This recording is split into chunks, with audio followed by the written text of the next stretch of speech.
నమస్తే నాగేశ్వర్ గారు. తెలంగాణ బడ్జెట్ మొత్తం 3,04,965 కోట్ల బడ్జెట్ని అసెంబ్లీలో ప్రవేశపెట్టారు. యాజ్ యూజువల్గా బీఆర్ఎస్ అండ్ బీజేపీ విమర్శలు స్టార్ట్ చేశాయి. ఇది ఢిల్లీకి మూటలు పంపే బడ్జెట్ అని కేటీఆర్ కామెంట్ చేస్తే బట్టి బడ్జెట్ జూటా బడ్జెట్ అంటూ హరీష్ కామెంట్ చేసిన పరిస్థితి. సో ఈ బడ్జెట్ స్వరూపం చూసిన తర్వాత మీ కామెంట్స్ అంటే ఇలా ఎందుకు వస్తాయంటే బడ్జెట్స్లో ఫైనాన్స్ మినిస్టర్స్కు క్రియేటివ్ ఇంటర్వెన్షన్ ఉండలేకపోతుంది. కారణం ఏంటంటే ఒకటి అనివార్యంగా పథకాల భారం ఉంటుంది. ఇప్పుడు ఇందులో కూడా 56,000 కోట్లు పథకాలకు కేటాయించాల్సి వచ్చింది. సో 6 గ్యారంటీలు, దాంతో సహజంగానే అన్ని పథకాలకు పూర్తిగా కేటాయింపులు ఉంటాయంటే ఉండవు. ఇప్పుడు ఇందిరమ్మ ఇళ్లకు 12,000 కోట్లు కేటాయించారు, కానీ ఏదో ఒక పథకం అమలు కాకుండా ఉంటాయి. 2 పథకాలు, ఒక పథకము.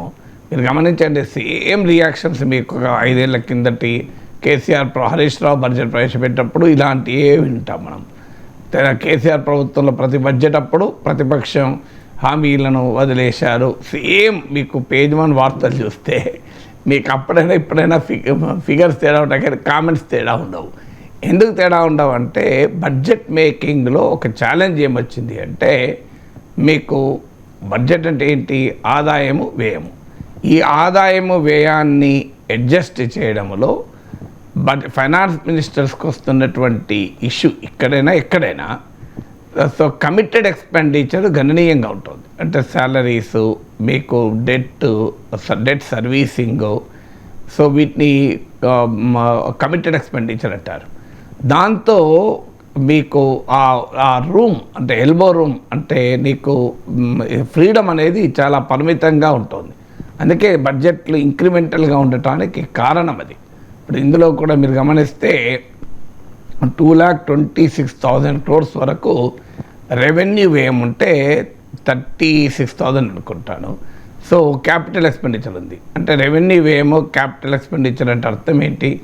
మీరు రోజువారీ రొటీన్ ఎక్స్పెండిచరా లేక అభివృద్ధిని క్రియేట్ చేసే ఎక్స్పెండిచరా? క్యాపిటల్ ఎక్స్పెండిచర్ అంటే మూలధన వ్యయం అంటారు, అంటే ఇన్కమ్ జనరేటింగ్ ఎక్స్పెండిచర్. సో మీకు ఆ ప్రపోర్షన్ చూస్తే ఈ తెలంగాణ బడ్జెటే కాదు, ఆంధ్రప్రదేశ్ బడ్జెటే కాదు, మీరు అన్ని బడ్జెట్లు ఇదే ధోరణి కనబడుతుంది. Heavy Reliance on revenue expenditure ఉంటుంది, మీకు క్యాపిటల్ ఎక్స్పెండిచర్ ఏమో పరిమితంగా ఉంటుంది. 4+4 ఆఫర్. మొదటిసారిగా కంట్రీ డిలైట్ పాలని 4 రోజులు ఆర్డర్ చేసిన వాళ్ళకి మరో 4 రోజులు ఫ్రీ. ఇంకెందుకు ఆలస్యం, యాప్ని డౌన్లోడ్ చేసుకోండి. Download the country delight app now. So capital expenditure ఏమో అభివృద్ధిని క్రియేట్ చేసి అదనపు ఇన్కమ్ను క్రియేట్ చేసేది. రెండవ ధోరణి ఏంటంటే అప్పులపైన ఆధారపడడం. ఖర్చు విషయానికి వచ్చినప్పుడు ఈ ఛాలెంజ్, రెవెన్యూ భారం ఎక్కువగా ఉంటుంది, కమిటెడ్ ఎక్స్పెండిచర్ భారం ఎక్కువగా ఉంటుంది. సో కేటాయింపులకు ఉండేటువంటి ఫ్రీడమ్ ఫైనాన్స్ మినిస్టర్ తక్కువ ఉంటుంది. రెండవది ఏంటి అంటే మీకు ఈ అప్పులపైన ఆధారపడప్పుడు ఈ బడ్జెట్లో కూడా 70,000 కోట్ల రూపాయలు అప్పులు చేయాల్సిన పరిస్థితి. ఎందుకంటే ఫిజికల్ డెఫిసిట్ 54,000 కోట్లు ఉంది. అంటే ఫిజికల్ డెఫిసిట్ అంటే టోటల్ ఆదాయం ఎంత, టోటల్ ఎక్స్పెండిచర్ ఎంత, అంటే ఆదాయాన్ని మించి ఖర్చు అంచనా ఎంత ఉంది అని. అది 54,000 కోట్లు ఉంది. అది ఎక్కడికల్లా వస్తుంది? పన్నులు విధించేటువంటి అవకాశమేమో తగ్గిపోయింది. సో అనివార్యంగా ఇప్పుడు ఏదైనా భూములు అమ్ముకోవడం ద్వారా సంపాదించాలి, లేదంటే మరి కొత్తగా అప్పులు చేయాలి. అందుకే ఇప్పుడు మీరు ఈ బడ్జెట్లో కూడా నెక్స్ట్ ఫైనాన్షియల్ ఇయర్లో 70,000 కోట్ల అప్పులు చేస్తామన్నారు. ఒక సహజంగా బడ్జెట్లో ఇంకో ధోరణి ఏంటంటే ఎక్స్పెండిచర్స్ ఏమో ఇన్కమ్స్ ఎక్స్పెండిచర్స్ ఎక్కువ చేసి బడ్జెట్ సైజును గణనీయంగా బాహుబలిగా చూపెట్టాలనే ప్రయత్నం చేస్తారు. అయితే ఈ బడ్జెట్లో ఆ పెద్ద ఎత్తున ఆ ప్రయత్నం కనిపించదు. ఎందుకంటే లాస్ట్ ఇయర్ బడ్జెట్ 2,91,000 crores, ఇప్పుడు 3,04,000 crores. హిస్టారికల్గా తెలంగాణలో మొదటిసారిగా బడ్జెట్ 3 లక్షల కోట్లు దాటింది, ఆ హిస్టారిక్ మైల్ స్టోన్. కానీ 5% లాస్ట్ ఇయర్ బడ్జెట్ కన్నా కూడా 5% మాత్రమే పెంచి పెట్టారు. అంటే కొంతమేరకు ఇన్ఫ్లేటెడ్ కాదని. ఎందుకంటే గతంలో ఈ గత ప్రభుత్వము బడ్జెట్ను అన్రియలిస్టిక్గా పెట్టిందని కాంగ్రెస్ పార్టీ విమర్శించింది. తన వైట్ పేపర్ ఆన్ తెలంగాణ ఎకానమీపై కూడా చెప్పింది. లాస్ట్ ఇయర్ 10 ఏళ్ల తెలంగాణ అనుభవం బడ్జెట్కు యాక్చువల్కు బడ్జెట్ కేటాయింపులకు మధ్య 20% గ్యాప్ ఉంది అని విమర్శించారు. సో 20% గ్యాప్ ఉంది అని విమర్శించారు కనుక మరి ఈసారి ఇప్పుడు ఇది మీకు డిసెంబర్ 23లో ఈ ప్రభుత్వం అధికారంలోకి వచ్చింది. అందువల్ల ఒక రకంగా ఫుల్ బడ్జెట్ ఇదే. సో మీకు అప్పుడు లాస్ట్ టైం పెట్టిన బడ్జెట్తో పోలిస్తే ఒక ఫుల్ ఫ్లెడ్జ్డ్ బడ్జెట్ ఇదే కనుక మనకు యాక్చువల్ ఎక్స్పెండిచర్స్ రావడానికి సమయం పడుతుంది. ఎందుకంటే ఒక మీకు బడ్జెట్ నెక్స్ట్ ఇయర్కి అయితే రివైజ్ ఎస్టిమేట్స్ ఈ ఇయర్కి అయితే యాక్చువల్స్ అంతకుముందు ప్రీవియస్ ఇయర్కి వస్తుంది. అందువల్ల కాంగ్రెస్ ప్రభుత్వ ట్రాక్ రికార్డు మనకు అందుబాటులో లేదు ఇప్పుడు. అందువల్ల గత బీఆర్ఎస్ ప్రభుత్వం పైన చేసిన ప్రధానమైన విమర్శ ఏంటంటే ఒక 20% గ్యాప్ ఉంటుంది బడ్జెటెడ్ ఎస్టిమేట్స్కు యాక్చువల్ ఎక్స్పెండిచర్. కానీ ఇప్పుడు కాంగ్రెస్ ప్రభుత్వ వ్యవహారం బడ్జెట్లో ఎలా ఉంటుంది అనేది మనకు నెక్స్ట్ ఇయర్ అర్థమవుతుంది. కానీ ఈ లాస్ట్ ఇయర్ బడ్జెట్తో పోలిస్తే ఓన్లీ 5% మాత్రమే ఈ బడ్జెట్ పెరిగింది కనుక భారీ ఎత్తున అంచనాల్ని పెంచి చూపే ప్రయత్నం ఆ మేరకు జరగలేదు అని అర్థమవుతుంది. బట్ స్టిల్ ఇక్కడ ఇంకొక ముఖ్యమైన అంశం ఏంటంటే బడ్జెట్ అనే వరకు ఒకప్పుడు ప్రభుత్వాలకు, రాష్ట్ర ప్రభుత్వాలకు ఆదాయ వనరులను ఒక క్రియేటివ్గా పెంచుకునే అవకాశం ఉండేది. ఇప్పుడు స్టేట్ గవర్నమెంట్స్కి ఏమైందంటే జిఎస్టీ వచ్చాక రాష్ట్ర ప్రభుత్వం తన టాక్సేషన్ పవర్స్ను కాస్త సరెండర్ చేసింది. ఇప్పుడు రాష్ట్రాలకు జిఎస్టీ కింద దాదాపు అన్ని రకాల వస్తువులు వస్తాయి. ఒక ఆల్కహాల్, తర్వాత పెట్రోల్, డీజిల్. సో ఈ 2 మినహా మీకు దాదాపు అన్ని రకాల వస్తువులు, సేవలు మీకు జిఎస్టీలోనే వస్తాయి. అందువల్ల ఇక రాష్ట్ర ప్రభుత్వం కొత్తగా పన్నులు ఏం పెంచాలి? పెంచితే మద్యం మీద పెంచాలి, లేదంటే పెట్రోల్, డీజిల్ పైన పెంచాలి. అంటే ఎలాస్టిసిటీ అంటే తన ఆదాయ వనరులను ఓన్ ట్యాక్స్ రెవెన్యూస్ అంటారు. ఆ ఓన్ ట్యాక్స్ రెవెన్యూస్ను పెంచుకోవటానికి అవసరమైన ఎలాస్టిసిటీ రాష్ట్రాలకు ఉండడం లేదు. కేంద్రంలో ఉండే నిధులు, కేంద్ర పథకాలు, అలాగే రాష్ట్రానికి ఉండేటువంటి జిఎస్టీ నిధులు ఇవన్నీ ఏవి రాష్ట్ర కంట్రోల్లో లేవు. సెంట్రల్ గవర్నమెంట్ ఎంత ఇస్తుంది, సెంట్రల్లీ స్పాన్సర్ స్కీమ్స్కి ఎంత ఇస్తుంది, ఫైనాన్స్ కమిషన్ డివల్యూషన్ ఎంత ఉంటుంది, అలాగే రాష్ట్ర ప్రభుత్వానికి జిఎస్టీ ద్వారా ఎంత వస్తుంది, ఇవేవి రాష్ట్ర ప్రభుత్వం మార్చడానికి, పెంచుకోవటానికి ప్రత్యేకంగా ఏమి లేవు. This are all given. ఇక రాష్ట్ర ప్రభుత్వానికి ఉన్నటువంటి ఓన్ ట్యాక్స్ రెవెన్యూస్లో మీరు మద్యము, పెట్రోల్, డీజిల్ పైన ఎంత మేరకు స్కోప్ ఉంటుంది. ఇది కాక భూముల రిజిస్ట్రేషను, తర్వాత మీకు ఏమైనా భూముల అమ్మకాలు. ఇప్పుడు అందుకే ప్రతి ప్రభుత్వం, నేను 20 ఏళ్ళుగా చూస్తున్నా, ప్రతి ప్రభుత్వము భూములమ్మి ఆదాయాన్ని పెంచుకోవాలని చూస్తూ ఉంటుంది. సో అందువల్ల రాష్ట్ర ప్రభుత్వాలకు ఉండేటువంటి ఈ ఫిస్కల్ స్పేస్ కాస్త దెబ్బతిన్నది. అంచనాలు, ప్రామిసెస్ ఏమో చాలా అడ్డగోలుగా ఇస్తున్నారు. సో సహజంగానే భారీగా హామీలు. ఈ మధ్య ఇండియా టుడే కాంక్లేవ్లో రేవంత్ రెడ్డి కూడా అంగీకరించారు. దీనిపైన దేశవ్యాప్త డిబేట్ జరగాలి. ఇందులో ఈ పరుగు బంధంలో నేను కూడా భాగం కావాల్సి వచ్చింది. ఎందుకంటే రాజకీయాల గేమే అలా నడుస్తున్నప్పుడు నేనేం చేయగలను అన్నాడు. సో అందువల్ల దేశవ్యాప్తంగా డిబేట్ నడవాలి. ఎందుకంటే ఉచితాలు, పథకాలు, హామీలు వీటిపైన భారీ ఎక్స్పెండిచర్. మీరు ఈ బడ్జెట్లో చూస్తే ఆస్తులు పెంచి ఆస్తుల కల్పనకు ఉపయోగపడి భవిష్యత్తులో ఆదాయాల్ని పెంచేటువంటి క్యాపిటల్ ఎక్స్పెండిచరు 36,000 కోట్లు ఉంటే 6 గ్యారంటీలకు 56,000 కోట్లు కేటాయించాల్సి వచ్చింది. సో అంత డిఫరెన్స్ ఉంది మీకు. సో అంటే క్లియర్గా వెల్ఫేరు, ప్రజలకు పంచడము పైన సహజంగానే బడ్జెట్ ప్రాధాన్యత ఇస్తుంది. సో ప్రజలకు పంచాలి అంటే చంద్రబాబు నాయుడు ఎప్పుడూ చెప్తుంటాడు, చూడండి, సంపద పెంచకుండా పంచగలమా అని. థియరిటికలీ కరెక్ట్, కానీ సంపద ఎలా పెంచుతావు? So these are all challenges. అందువల్ల ఫిస్కల్ క్రియేటివిటీ ఉండడం లేదు బడ్జెట్లో. మీకు ఒక సృజనాత్మకతతో ఏం చేయాలి, రాష్ట్ర ఆర్థిక వ్యవస్థ, అలాంటప్పుడు పరిష్కారం ఏంటి అంటే ఏ బడ్జెట్ అయినా, బడ్జెట్ అంటే కేవలం కేటాయింపులే కాదు, ప్రభుత్వాల ఫిస్కల్ పాలసీస్ వల్ల, ఫిస్కల్ మెజర్స్ వల్ల స్టేట్ ఎకానమీని ఎక్స్పాండ్ చేయడం తప్ప మరో మార్గం లేదు. ఎందుకంటే 100 రూపాయలు ఉన్న స్టేట్ ఎకానమీ 150 రూపాయలు, 200 రూపాయలు వస్తే తప్ప ఆదాయం రాదు. అందువల్ల ఆ రకమైన ఫిస్కల్ క్రియేటివిటీ అనేది బడ్జెట్లో ఉండాలి. ఏం చేయగల స్టేట్ ఎకానమీని ఒక 2 ఏళ్ళలో 3 ఏళ్ళలో 5 ఏళ్లలో నేను డబుల్ చేయగలనా, డబుల్ చేయడానికి ఉన్నటువంటి అవకాశాలు ఏంటి, ఆ ప్రణాళికలు ఏంటి, అది రాష్ట్ర ప్రభుత్వాలు చూపెట్టాలి.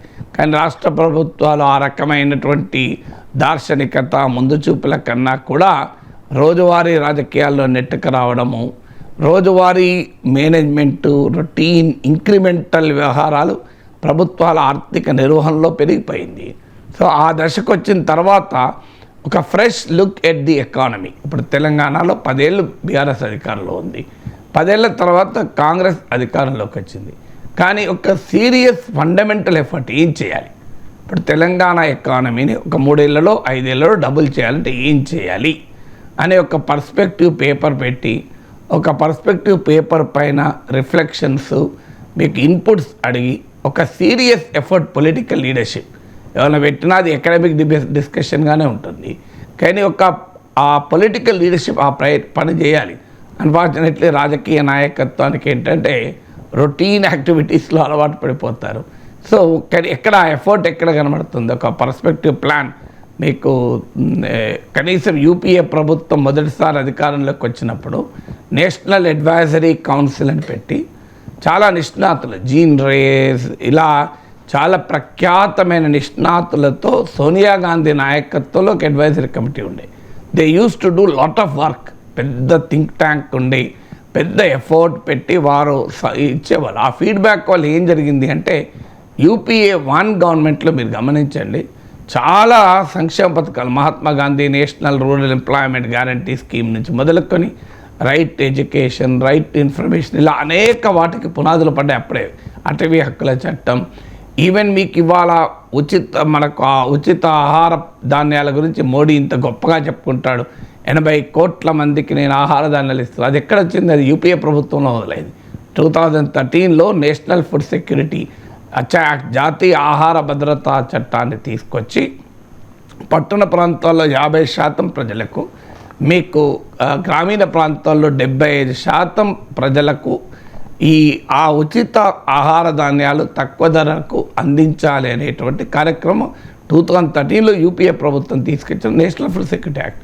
అంటే ఆ రకమైన ఎఫర్ట్ జరగాలి. ఎందుకు ఈ ఉదాహరణలు చెప్తున్నా అంటే governments are not run by bureaucrats. Unfortunately బడ్జెట్లు బ్యూరోక్రాట్లు కూర్చొని తయారు చేస్తేనే బడ్జెట్ కాదు. బడ్జెట్ అనేది ఒక సోషల్ చర్నింగ్, ఒక ఐడియాస్ చర్నింగ్ జరగాలి, ఒక పర్స్పెక్టివ్ ప్లానింగ్ ఉండాలి. ఇదంతా ఎక్కడుంది? రాజకీయ నాయకత్వానికి. ఆ సమయానికి అధికారులు కూర్చొని బడ్జెట్ తయారు చేస్తారు, రాజకీయ నాయకులు వచ్చి అసెంబ్లీలో ప్రతిపాదిస్తారు. ఏది ది ఎఫర్ట్ నాకు చెప్పండి. సో మీకు ఒక ఫ్యూచర్ ఏంటి? ఇప్పుడు ఇవ్వాలని మీకు బడ్జెట్ను ఉన్న నిధుల్ని ఖర్చు పెట్టడానికి ఇంతకన్నా ఎవడేం చేస్తాడు అనే క్వశ్చన్ వస్తుంది. సో లాంగ్ టర్మ్, నేను ఆంధ్రప్రదేశ్ బడ్జెట్ అప్పుడు కూడా చెప్పాను, ఒక దార్శనికత. 974 కిలోమీటర్ల తీర ప్రాంతం ఆంధ్రప్రదేశ్కి ఉంది. దీన్ని ఉపయోగించుకొని ఏం చేస్తాం? బ్రహ్మాండమైన అగ్రికల్చర్ ఎకానమీ, దీన్ని ఉపయోగించుకొని ఏం చేస్తాం? అలాగే తెలంగాణ ఎకానమీకి ఎక్కడ పొటెన్షియల్ ఉంది?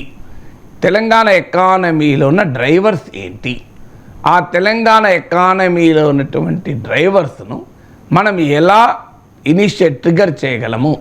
తెలంగాణ ఎకానమీ అంటే 100 రూపాయల తెలంగాణ ఎకానమీ 200 రూపాయలు అయితేనే బడ్జెట్లో క్రియేటివిటీ ఉంటుంది. కానీ 100 పోయి 105 అయింది. ఇప్పుడు ఏమున్నది తేడా?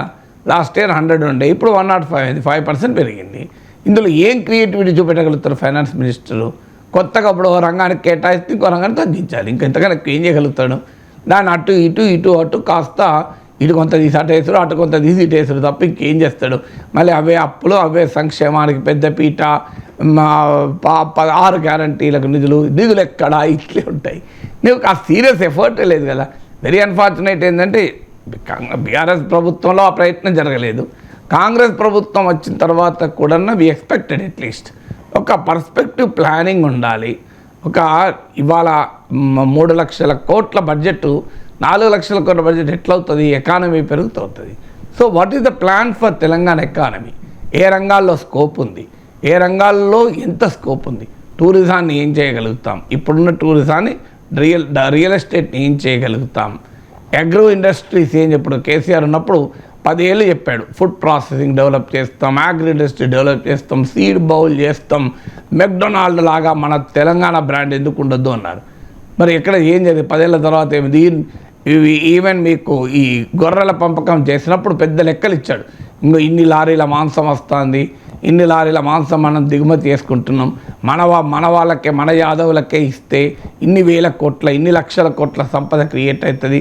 నేను ఆ రోజు అప్రిషియేట్ చేశాను, ఇది కరెక్ట్ అని. తర్వాత ఎక్కడ లెక్కలు ఉన్నాయి మనకు, ఎన్ని గొర్రెలు పెరిగినాయి, ఎంత మటన్ ప్రొడక్షన్ పెరిగింది. సో అది అక్కడ క్లోజ్. అంతే.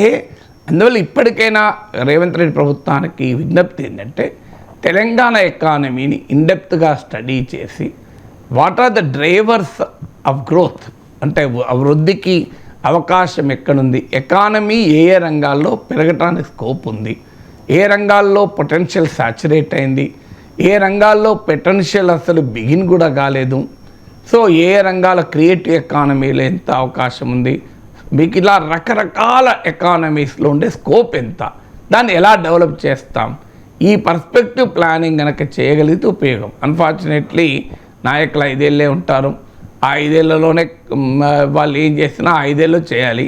సో అర్థం చేసుకోవడానికి ఒక 2 ఏళ్ళు పడుతుంది.